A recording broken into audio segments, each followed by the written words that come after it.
Welcome to The Explainer. So today we're diving into Taroko Gorge over in Taiwan. Now, if you look at the travel brochures, it looks like this pristine, untouched marble canyon. But today, we're actually going to look right past those postcards. We're going to see how Taroko is really a complex masterpiece carved by two wildly different forces: the slow, unbelievable power of geological time, and the rapid, devastating sacrifice of human beings. I want to kick things off by having you picture something. Imagine standing at the base of a completely sheer, vertical cliff made entirely of solid marble. How do you conquer that rock without any heavy machinery? Because back in the 1950s, that was the exact reality.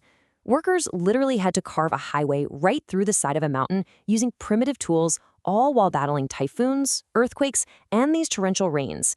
It sounds completely impossible, doesn't it? Well, the crucial thing to understand is the sheer cost of making that impossible thing possible. 225. Take a second to let that number sink in. That is the sober, devastating number of lives lost during the construction of the Central Cross Island Highway. The natural beauty of Taroko Gorge is absolutely stunning, for sure, but it is deeply grounded in a stark human reality. Every single mile of road you can safely drive on today was paid for with blood and sweat. All right, moving to Section 1. Taroko's Portal of Time, stepping through the east-west Cross Island Highway Arch. Stepping through that famous arch means you're stepping straight back into a really complex history. Even the name Taroko carries the story of all the different groups that moved through this gorge. Let's go back about 200 to 300 years ago. The indigenous Truku ancestors were actually following deer tracks when they stumbled upon this magnificent wilderness by the Liwu River. They crossed the central mountain range and decided to settle here. Later on, Han Chinese settlers arrived. They used a specific term to describe the residents living from the Xinjiang River all the way to the south bank of the Dachuashui River. And over a century, that name evolved through a few iterations: Dalug, Daluog, and Truku, before finally becoming the Taroko we all know today. You see this layering of history basically everywhere in the gorge. Take Tianjiang, for example. It's the center of the gorge and a massive hub for visitors today. But its original, historical root name was actually Tabito. It was only later renamed to Tianjiang to honor a historical figure named Wen Tianjiang. So the modern map of the area, it's really just a layered tapestry of the people who have called this incredible place home. Let's transition to Section 2, a hand-carved miracle. 20 kilometers of sheer cliffs carved by hand. In the autumn of 1949, the government made this massive, incredibly ambitious decision to build a highway straight through these mountains. The goal was to balance Taiwan's east-west economic development and handle some urgent defense needs. But the most dangerous stretch of all was a 20-kilometer span of sheer cliffs. Listen to this phrase: one spade, one shovel, one axe, one chisel. In an era totally devoid of heavy machinery, working in a brutally hostile environment, that primitive toolkit was literally all that stood between the workers and the solid marble. These guys had to dangle off precipices, drill into the rock face by hand to place explosives, and then chisel away the debris piece by piece.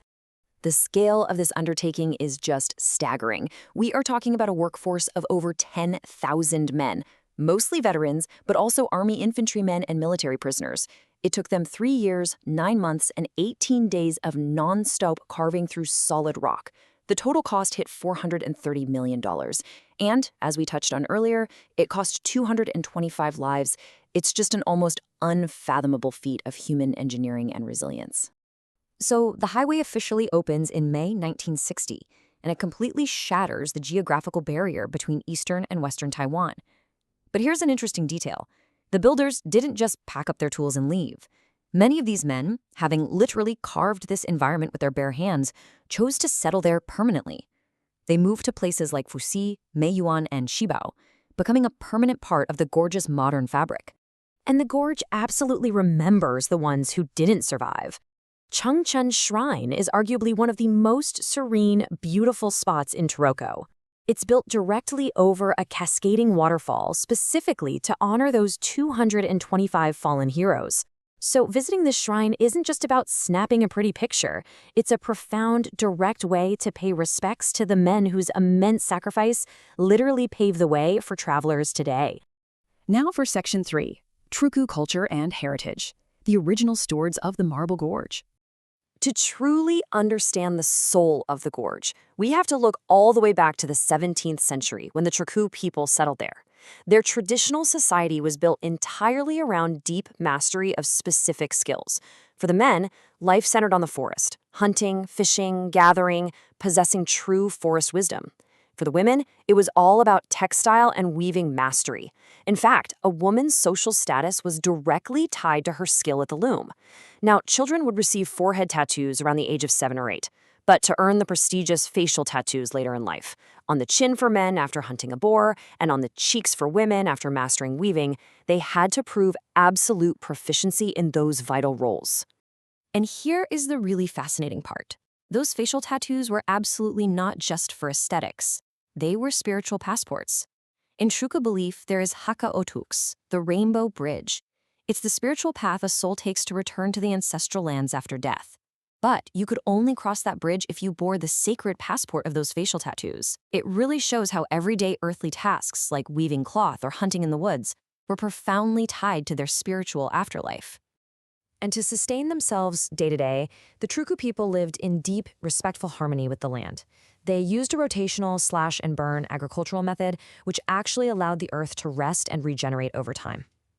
At the very center of their diet and agriculture was millet. It was the absolute core crop that fueled the whole community. All right, Section 4, Wonders of the Gorge. Millions of years in the making. If you go visit today, you get to witness firsthand where millions of years of geology literally collides with human history. You've got Swallow Grotto, featuring these incredible natural potholes etched into near-vertical marble cliffs by the river over eons. Then there's the Tunnel of Nine Turns, where you can really see the intertwining of that raw natural beauty and those hand-carved tunnels we talked about. Need a change of scenery? The Changde Trail overlooks the famous King Shui Cliff, giving you these sweeping, breathtaking views of the ocean and coastal fishing nets. Oh, and if you happen to visit Tianchang in the winter, the plum garden just erupts into this romantic, sprawling sea of white blossoms. It's unreal. Now, when it's time to take something home, maybe skip the generic fridge magnet, right? Remember the Taroko weavers we just talked about? You can actually buy authentic Taroko hand-woven fabrics and traditional rattan crafts made by local community workshops. Whether it's a handmade coin purse or a really nice set of coasters, when you buy these, you are taking home a tangible piece of a centuries-old tradition, where the very act of weaving was a measure of social status and spiritual readiness. This brings us to our final part, Section 5, Respect, Rules, and Safety, honoring the land and its ancestors. Because visiting this cultural sanctuary definitely comes with responsibilities. The Taroko tribal society is deeply governed by something called Gaia. This is a set of shared ancestral rules and rituals centered entirely around the reverence for Utuks, or ancestral spirits. Because of this incredibly deep spiritual connection to the land, visitors are asked to maintain a sense of awe and respect.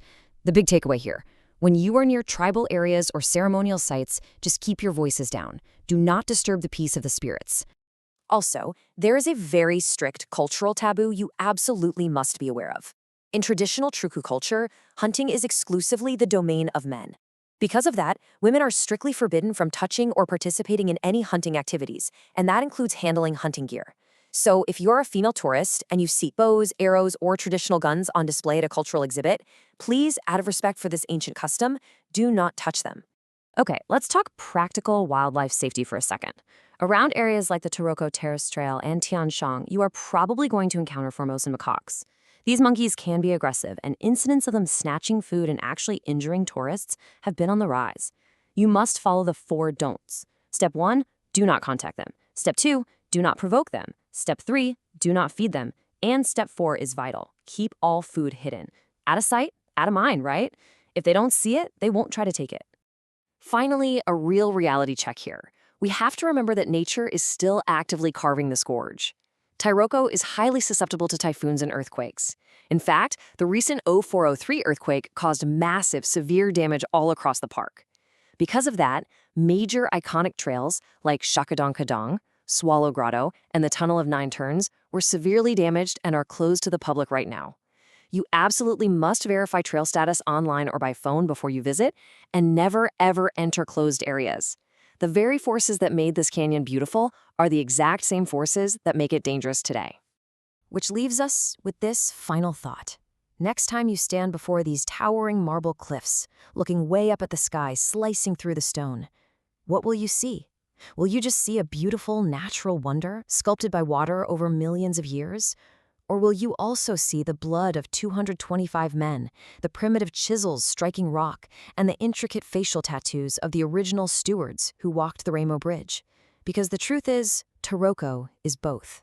And knowing that makes the whole journey unforgettable. Thanks for joining me on this explainer, and I'll see you next time.